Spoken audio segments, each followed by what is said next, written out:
Like your typical sound engineer, started out in bands in high school and recording, basically, and was more interested in what was going on the other side of the glass, so to speak. So I went to Berklee College of Music and studied audio engineering, and then headed out to Hollywood and basically paid my dues in recording studios, getting coffee and running errands.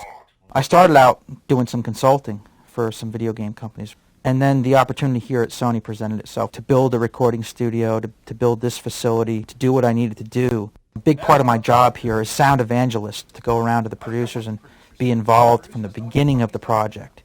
They're realizing how important a piece of the puzzle sound is and talk to them about, what are their goals for this project? What would they like it to sound like? We go over a style guide, what movie soundtracks, what albums do they really like, and I take that information back and look it over and go through it and then get as close as I possibly can. Now I've got a few people that help me out. There's not enough hours in the day. I've got a guy named Nate Brenholt, who is an amazing sound designer. He can do amazing things with an oscillator. He can usually be found in his office doing a typical laser blast, gunshots, footsteps, explosions, except his are always a little bit huger, a little bit bigger than everyone else's.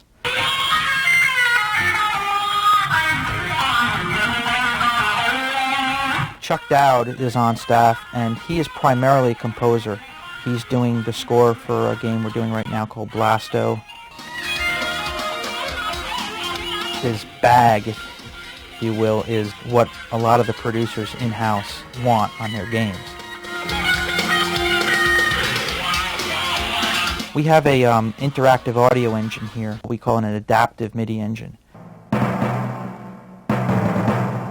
Chuck is composing the music for Blasto in such a way that it requires him to actually program the musical score to interact with gameplay. So as you approach specific sections of a map, are attacked by some number of enemies, the musical score will actually adapt to that situation, get more exciting, get more intense, get darker.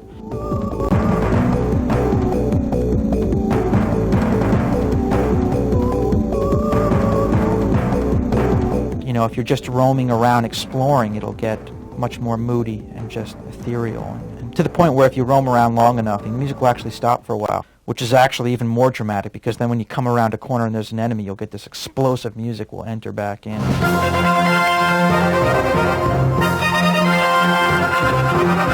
Just knock you right off your seat, so it works really well.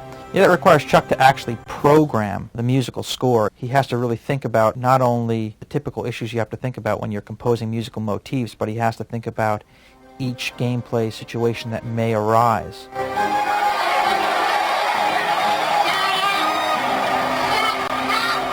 It's amazing how it affects gameplay, how it really just punctuates the emotion. The goal is really to just have the person play the game and go, wow, that was an amazing experience. They might not even be able to put their finger on why it was so much better than the last game they had in their PlayStation. It's just going to be one of those subliminal elements that just heightens the experience. And it just shows the potential that the PlayStation has for sound generation. I think when people get this game, they're going to hear the thing perform like they haven't heard it perform before. I'd help you out, but I don't have a spatula with me.